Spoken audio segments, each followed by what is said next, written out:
Hey guys, welcome to another heavy metal diecast video, and today we have another aircraft by Corgi, 1/72nd scale.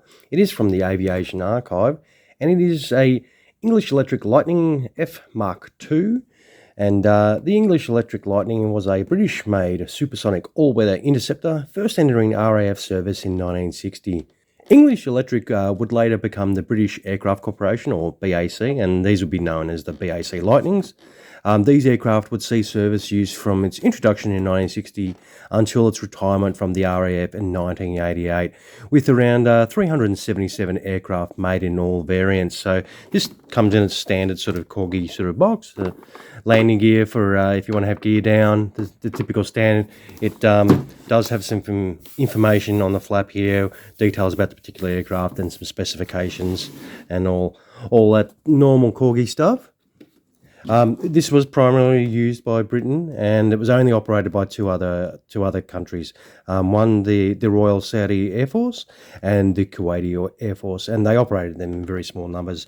I bought this I paid $165 for it because I had not yet got a Lightning in my collection, and I wanted one. So what we'll do is we'll check this out. This is as it comes out of the box. It's still sealed with sticky tape. But as I said, there's the typical Corgi stand. The aircraft nice and snug. It does look complete in there. And obviously the landing gear for gear down. And it does have a windscreen there. So it may give you the option to have the canopy open. It does have the canopy section in there. But what we'll do is we'll get this packet right open right now. It does come with a, these are a limited run as per usual with Corgi. It does come with a certificate, a limited run of 4,000 distributed worldwide. And it does have a little ladder here as well for your aircraft. And what we'll do is we'll get this aircraft out. Well, it's pretty heavy. It does come in wheels up configuration. Those two pieces are still in the box. But we'll have a look at the aircraft.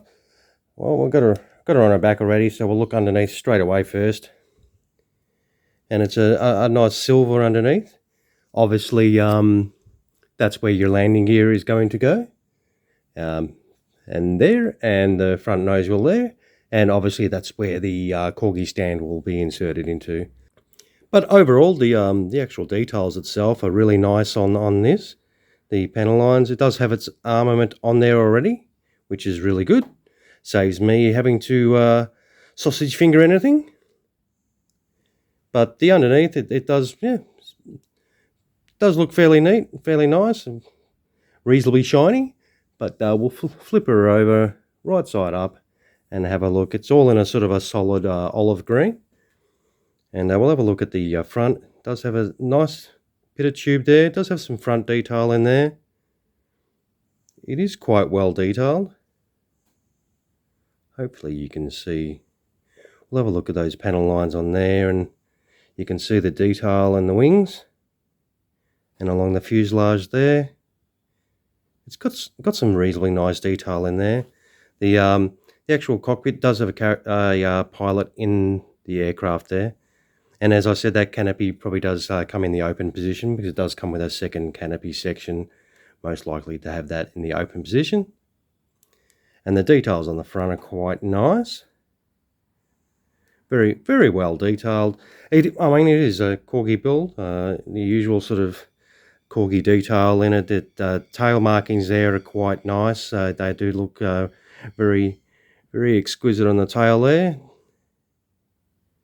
Have a look at the rear of the aircraft there and around the engines, those twin engines on top of each other. Very strange configuration. Gives that aircraft a bit of a different look compared to normal aircraft. These aircraft are quite unique in their appearance. You will not mistaken one of these for anything else, I cannot imagine. The wing profile itself is very, very unique, as well as the fuselage profile and the whole setup of the aircraft. I think it's a very, very good aircraft. This representation is very nice, comes together beautifully, and I think it's a very nice example of a Lightning, English Electric Lightning, or BAC Lightning. But what we'll do is we'll fit out some landing gear so you can see it all together. So here we have it all kitted out. It does kit together really easily. The landing gear goes on straight forward. The gear bay doors actually have two separate sort of pins, so you can't accidentally put them in the wrong side. So they can only go in one particular side facing the right way. Same with the actual landing gear itself. They don't drop straight in, no dramas whatsoever. Nose wheel drops straight in without a problem. And as I said, the ordnance is already on there. Obviously, that's where the stand will go. I think it kits out really, really nicely, and it does come up really beautiful. It is quite a interesting looking aircraft. It does have a distinctive sort of side profile with those twin engines above each other, and same with the wing design. It is quite unique for this particular aircraft, and I think it does make it stand out a little bit from other aircraft. And I think overall this does present really nice, and I'm sure if you manage to get your own version of one of these, I'm sure you'll be pretty happy. There are a few of these made by Corgi in different colour schemes, so if you are chasing to try and collect a sort of a series of these Lightnings, you will have quite a number of options to choose from. And one little novel thing of this too is if you remove this section right here, you can see some really cool engine detail. And I think that's yeah, that's pretty cool. Something that you don't normally get with die-cast models. But I think overall this is really nice, and it does come up really good.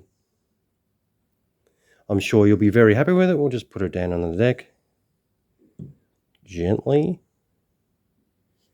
And there she is. We'll zoom in a fraction for you. But that's the Lightning. That is the English Electric Lightning, or the BAC Lightning.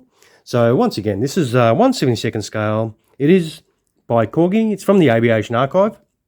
It's the English Electric Lightning F.MkII.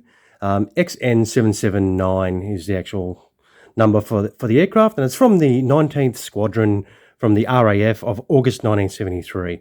So what I'll do, you know the deal, I'll take some pics of this, chuck them up following the conclusion of the video, which is winding up now, and you can check them out. And if you did like the video at all, found it helpful in any sort of way, throw us a like, that'd be awesome. And you know what I say? If you haven't subscribed to the channel, subscribe, and you'll keep up to date with all the latest videos I'll be putting out.